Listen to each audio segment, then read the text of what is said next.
Good morning. I'm out here on a beautiful day in a beautiful park. Where's all the people? What's the probability that I see someone today? What's the probability I see someone I even know? Why are there no people here? Could it be the time of day I've chosen? Could it be the place I've chosen? Could it be the fact that this is May the 7th, 2020, and COVID-19 has shut everything down? It could be, but actually, there's people just over the hill right there. If I knew everything about everything, would I even need probability?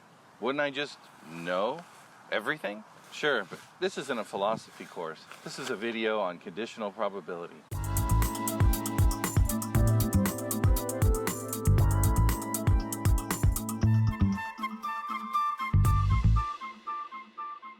Remember this two-way table from last time? I promised you there'd be a story there. Oh, I'm not the first person to try to tell the story. James Cameron did. Titanic. For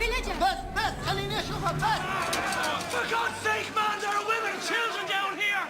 Lock the gate! You can't keep us locked in here like animals. The ship's bloody sinking! Well, open the gate. Go back down the main stairs. God damn it! Son of a... Well, let's go! The locked gates are a myth. You can search it up on Google. But the important part is, third-class passengers, those who were down in the bottom of the ship, they had a lot harder time surviving than those who had bought first-class tickets. One source says third-class passengers had to find their way through a maze. Sometimes they didn't even know how to read the signs telling them how to get out. To show that in the two-way table, we need to calculate the survival probability of each class. We make a fraction, putting the amount alive on top, putting the total in each class on the bottom of the fraction. This is the essence of conditional probability, changing the denominator. Of course, I go to a nice quiet park, all the gardeners show up. Talk about probability and random events. Well, there it is, in the table.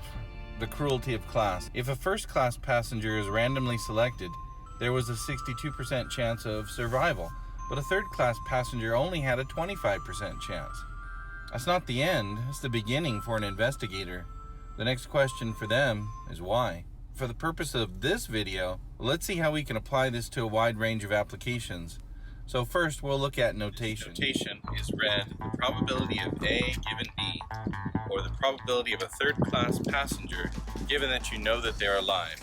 That vertical slash means that we have the word given, and we're going to change the denominator.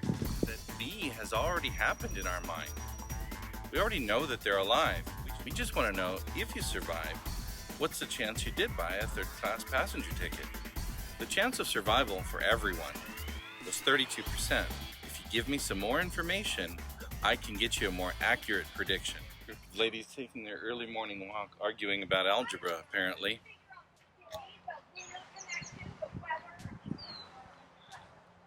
Let's use cards as an example for probability. Let's say we have 4 cards turned over, and we say, what's the probability of getting 4 kings? Well, there's one way to get 4 kings, it's to get 4 kings. Now the denominator would be, from 52 cards, choose 4.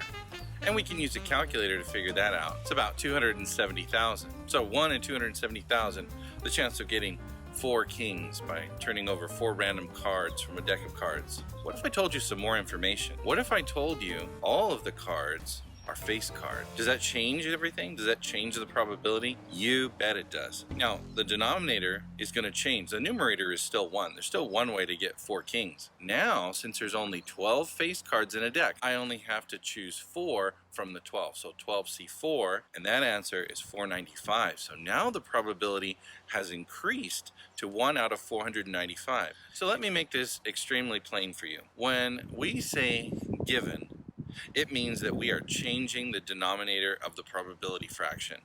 In our last video, we used the grand total. This time, we are changing that probability based on a different total.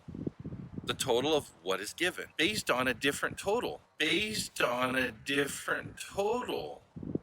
The total of what is given. Now, let's do an example where we reverse that probability. What's the probability that a randomly selected Titanic guest bought a third-class ticket given that they survived and are alive? Given that the person is alive means that the bottom of the fraction is the total of alive, is 711. What about the top, the numerator? How do we make sure we pick the right number? Here's the complete conditional probability formula. The numerator on top is the intersection of the two events. That's where the two cross. The intersection of third and alive is 178. That's where the two cross. You find it just the way you find the intersection of streets. That's where the two cross. One last thought.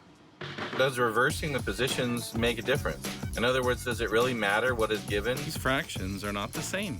It can happen that the fractions are the same, but in general, they are not. And they mean different things. The probability of a third-class ticket given alive means that after the ship sunk, if you look at the 711 people who made it, only 178 were in third class. But the probability of alive given third means that if you saw all 706 people buying third-class tickets before the sinking, then after the sinking, you would only see 178 left. Here's some more questions for you to try.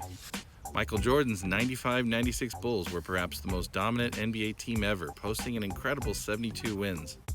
They only lost twice at home the whole season. Were they more likely to lose on the road? Try these questions to find out. The answers are to follow.